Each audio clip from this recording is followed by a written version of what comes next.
I want to start by saying something that nobody, well, almost nobody in the digital empowerment space is willing to say plainly.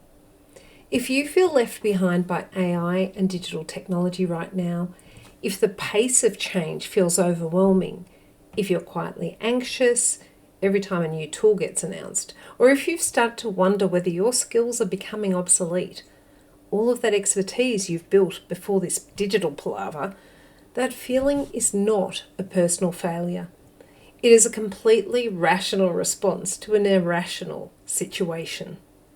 The world has changed faster in the last 5 years than it did in the previous 20. The goalposts didn't just move, somebody picked them up and ran off with them in the middle of the game. Here is the reframe that changes everything for the people I work with. You're not behind, you are dislocated. You didn't fail. You just got left standing somewhere that doesn't match the map anymore. Now that's a very different problem and it has a very different solution. There's not a lot of logic in sprinting to catch up with something that's still moving. What you need to do is reorient, to find your footing in the landscape as it actually is. That's what Elevate is designed to do. Not to turn you into a digital native, not to make you into an AI enthusiast, but to give you a genuine feeling of confidence on your own terms. So, letter by letter, step 1 is examine. Examine what's actually happening, and this is the step that reframes everything that comes after. Most people who feel behind with technology are not lacking in capability, they're lacking context. And there's a significant difference between I can't do this and nobody has explained this in a way that connects to anything I already know. In this step, we look honestly at what's actually happening in the digital landscape, what AI genuinely can and can't do, what's hype and what's real and why. The noise around digital transformation is designed to create urgency rather than clarity.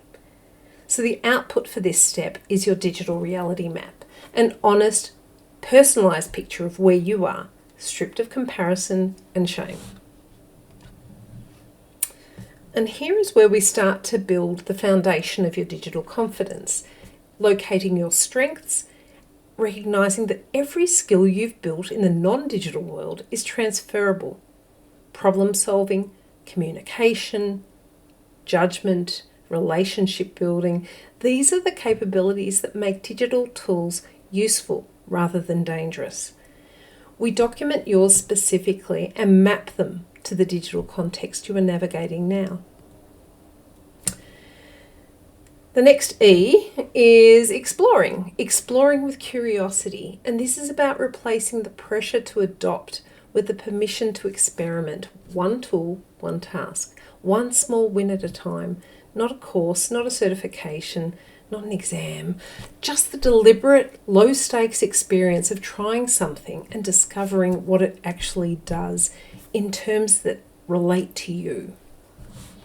Now, V is for value.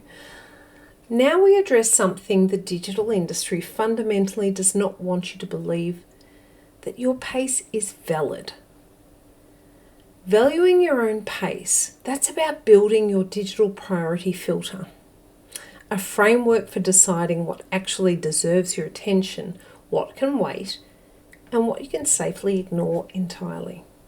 A is for amplifying what you do. And this is where this becomes genuinely exciting, because this step, this is really personal. The best use of digital tools is not replacing what you do.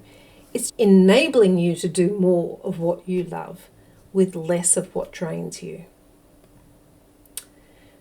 Now, T is starting to address the longer game, because the goal is not to get you to a destination called digital. It's to give you the ongoing confidence to navigate a world that will keep changing.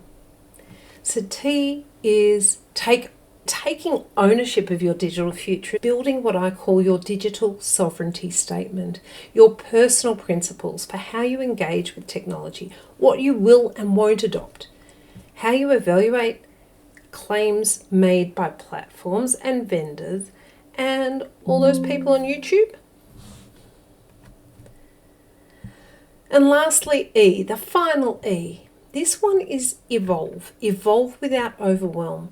Now that's important because this is where it makes or breaks your digital journey.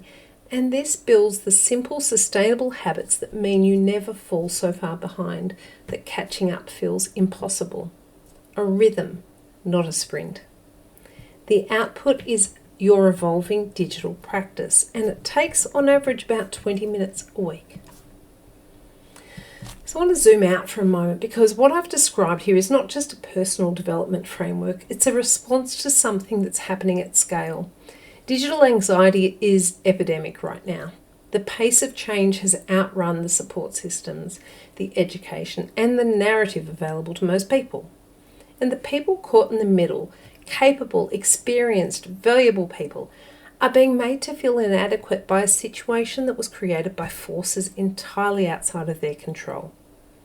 The Elevate framework exists because digital confidence is learnable by anyone at any age, from any starting point.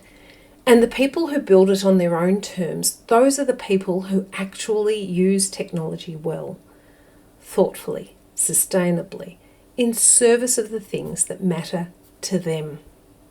You have capabilities that technology cannot replicate.